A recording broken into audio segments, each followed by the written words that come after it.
आज हम एक सस्पेंस थ्रिलर की बात करेंगे और इस फिल्म का नाम है कर्व।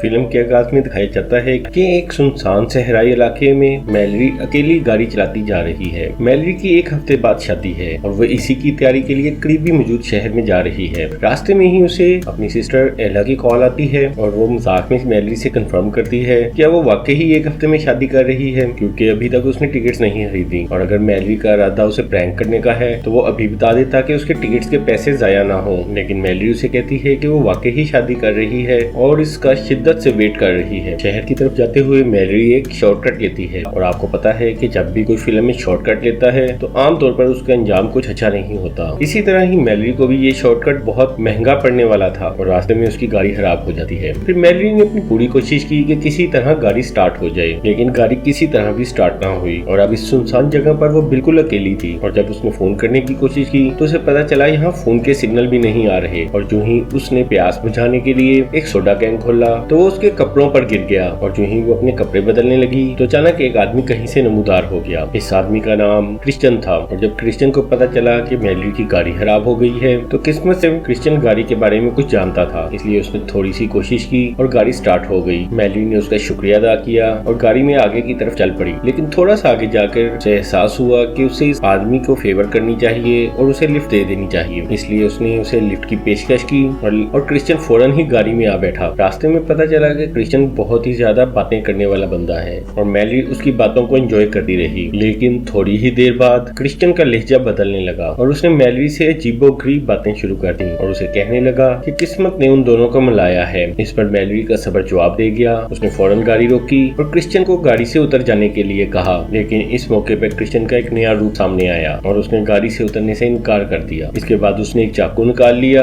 और मैलरी को धमकी देने लगा कि अगर उसने क्रिश्चियन की बात ना मानी तो वो उसे कत्ल कर देगा। इसलिए मैलरी को मजबूरन गाड़ी चलानी पड़ी, लेकिन गाड़ी चलाते हुए वो मुसलसल क्रिश्चियन से निजात के लिए सोच रही थी। इसी दौरान उसने नोट किया कि क्रिश्चियन ने सीट बेल्ट नहीं पहनी हुई, इसलिए उसने अचानक ही गाड़ी की स्पीड बढ़ाई और गाड़ी को सड़क पर मौजूद एक बैरियर से टकराकर एक्सीडेंट कर दिया। लेकिन गाड़ी बिल्कुल ही आउट ऑफ कंट्रोल हो गई और वो सड़क से नीचे जा गिरी और नीचे गिरते हुए गाड़ी उलट गई और मैलरी जिसने सीट बेल्ट पहनी थी वो भी कार के साथ उल्टी लटकी हुई थी और जिस वक्त उसने सीट बेल्ट खोली तो उसे पता चला कि उसका पाँव सीट बेल्ट और गाड़ी के दरवाजे के दरमियान फंस गया है, इसलिए अब वो बाहर नहीं निकल सकती। दूसरी तरफ क्रिश्चियन जिसने किस्मत से सीट बेल्ट नहीं पहनी थी वो गाड़ी से बाहर जा गिरा और उससे ज्यादा इंजरीज भी नहीं आई थी, लेकिन अभी वो बेहोश था। थोड़ी ही देर में क्रिश्चियन को होश आ गया और वो उठ के मैलरी के पास आया, लेकिन इससे पहले मैलरी ने उसका चाकू अपने काबू में कर लिया था। उसने मैलरी को उल्टा लटका देखा और कहा कि अब वो उसकी कोई हेल्प नहीं करेगा और मैलरी के हेल्प चलाने के बावजूद वो आराम से वहाँ से चला गया और मैलरी इसी तरह ही गाड़ी में अपसाइड डाउन फंसी रही। अगले सीन में देखा जा सकता है कि वहाँ करीब ही एक दरिया बह रहा था और आहिस्ता आहिस्ता रात हो गई और मैलरी को इसी हालत में फंसे काफी टाइम गुजर गया। रात के वक्त सर्दी बढ़ना शुरू हो गई और मैलरी की तबीयत सर्दी की वजह से खराब होना शुरू हो गई। मैलरी ने हिम्मत करके गाड़ी में मौजूद अपने कपड़ों तक रसाई हासिल की और उन्हें पहनकर सर्दी का मुकाबला करने की कोशिश करने लगी और इससे पहले कि वे थोड़ा कंफर्टेबल महसूस करती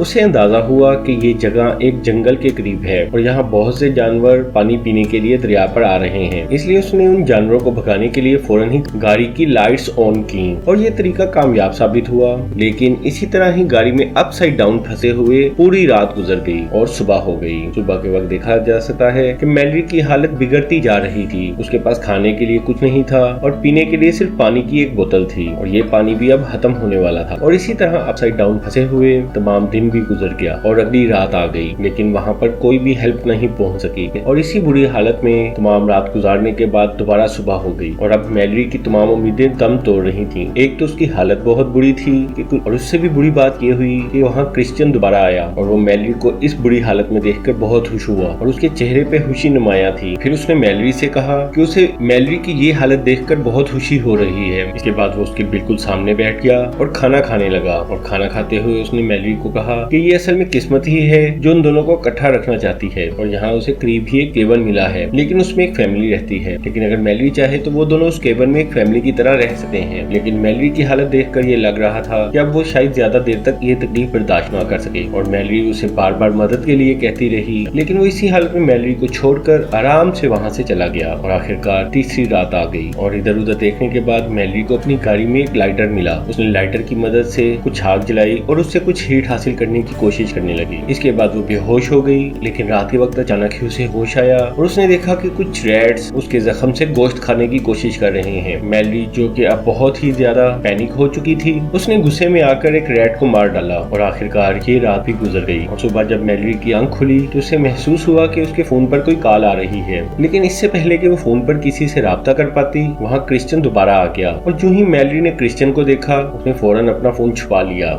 इसके बाद क्रिश्चियन ने उसे कहा कि वो उसकी हेल्प करेगा, सिर्फ इस शर्त पर कि अगर वो उसके साथ कैबिन में चल के रहे। के बाद क्रिश्चियन ने उसे कहा कि अब उसे उससे डरने की जरूरत नहीं, क्योंकि वो यहाँ उसकी हेल्प के लिए ही आया है। और मैलरी जो अपनी तरफ से फोन को छुपाती थी, क्रिश्चियन ने वो फोन उससे छीन लिया। इसके बाद क्रिश्चियन ने अपने बैग से एक साग निकाली और जब मैलरी ने उसे कहा कि वो इस पोजीशन में नहीं कि सीट या दरवाजे को काट सके, तो क्रिश्चियन ने इंतहाई बेरहमी से कहा कि उसने ये साग उसे अपना पैर काटने के लिए दी है। लगता है क्रिश्चियन ने भी साग देखी हुई है और अगर वो जिंदा रहना चाहती है तो उसे लाजमी तौर पर अपनी टांग काटनी होगी। ये कहने और वहाँ साग रखने के बाद क्रिश्चियन वहाँ से चला गया। मैलरी ने अपनी जान बचाने के लिए टांग काटने की कोशिश की, लेकिन वो अपने अंदर इतनी हिम्मत नहीं पैदा कर सकी कि वो इसे काट पाती। और आखिरकार दोबारा रात हो गई और अब मैलरी के पास पानी भी खत्म हो चुका था। लेकिन उसी वक्त कुदरत को उस पर रहम आ गया और वहाँ बारिश शुरू हो गई। उसने बारिश का पानी एक प्लास्टिक बैग में जमा किया और उससे अपनी प्यास बुझाई। इसके बाद उसने रेडियो ऑन किया तो उससे पता चला कि इन बारिशों की वजह से फ्लड आ गया है और वो जिस इलाके में फंसी हुई है जल्द ही फ्लड का पानी वहाँ भी पहुँचने वाला है। उसी वक्त सड़क के किनारे एक गाड़ी आकर रुकी। पहले तो मैरी इसे देखकर बहुत खुश हुई, लेकिन उसमें से उसका भयानक ख्वाब यानी क्रिश्चियन बरामद हुआ। उसके आने से पहले मैरी के जहन में एक आइडिया आया। उसने मरे हुए चूहे का खून अपनी टांग पर लगा लिया और ऐसे जाहिर करने लगी कि जैसे टांग काटने के दौरान खून बहने से वो मर गई है। और क्रिश्चियन उसे मरा देखकर अपनी तसल्ली के लिए गाड़ी के अंदर आया तो मैरी ने उसी के चाकू से उस पर हमला कर दिया और उसके बाद उसकी गाड़ी की चाबियां छीन लेने में कामयाब हो गई और फौरन ही रिमोट कंट्रोल से उसकी गाड़ी का इंजन ऑफ कर दिया और फौरन ही गाड़ी की चाबियां बाहर अंधेरे में फेंक दी ताकि रात के अंधेरे में क्रिश्चियन उन्हें बिल्कुल ना ढूंढ सके। असल में इस सब करने का मकसद मैलरी का ये था कि हो सकता है वहाँ से कोई गाड़ी गुजरे और वो एक खराब गाड़ी सड़क पर देखकर हेल्प के लिए उस तक पहुँच जाए। लेकिन क्रिश्चियन उसके अंदाजे से ज्यादा चालाक निकला और थोड़ी ही देर में वहाँ एक पुलिस कार आई और क्रिश्चियन की गाड़ी को रुका देखकर वो भी वहाँ रुक गई। और जब उस कार में से पुलिसमैन नीचे आया तो बारिश के शोर की वजह से उस तक मैलरी की आवाज ना पहुँच सकी। दूसरी तरफ क्रिश्चियन ने चालाकी से ये साबित किया कि उसकी गाड़ी का एक्सीडेंट हो गया है और इस एक्सीडेंट में वो थोड़ा जख्मी हो गया है। इसके बाद उसने पुलिस ऑफिसर से दरखास्त की कि वो उसे करीब मौजूद केबन तक पहुंचा दे। इस दौरान मैलरी हेल्प चीखती रही, लेकिन उसकी आवाज पुलिसमैन तक ना पहुंची। इसके बाद मैलरी को अंदाजा हो गया कि वो इस हालत में ज्यादा देर तक जिंदा नहीं रह सकती, इसलिए उसने क्रिश्चियन की बात यानी अपनी टांग काटने पर गौर करना शुरू कर दिया। और इससे पहले कि वो अपनी टांग को काटती, फ्लड का पानी वहाँ तक आ गया और पानी से उसकी गाड़ी आगे जाने लगी। और ये फ्लड उसके लिए ब्लेसिंग इन डिस्गाइज साबित हुआ, क्योंकि जिस वक्त उसने गाड़ी को आगे की तरफ किया तो उसी वक्त मैलरी की टांग जो दरवाजे और सीट के दरमियान फंसी थी वो आजाद हो गई। इस तरह मैलरी गाड़ी से बाहर आने में कामयाब हो गई। अब उसे अपने जख्मों की फौरन दवाई और वहाँ से निकलने की जरूरत थी, इसलिए जख्मी हालत में दरिया से थोड़ी दूर जाने के बाद उसे एक केबल नजर आया और अचानक ही उसके हाथ में पकड़ी हुई स्टिक एक बियर ट्रैप में फंस गई। इस मौके पे मैलरी को याद आया कि शायद ये वही केबल है जिसके बारे में क्रिश्चियन उसे बता रहा था। और ये देखने के लिए कि क्या क्रिश्चियन भी केबन के अंदर है, वो इंतहाई एहतियात से केबन की तरफ बढ़ी और केबन के अंदर देखने की कोशिश करने लगी। और अंदर देखने पर पता चला कि क्रिश्चियन ने उस पुलिस ऑफिसर को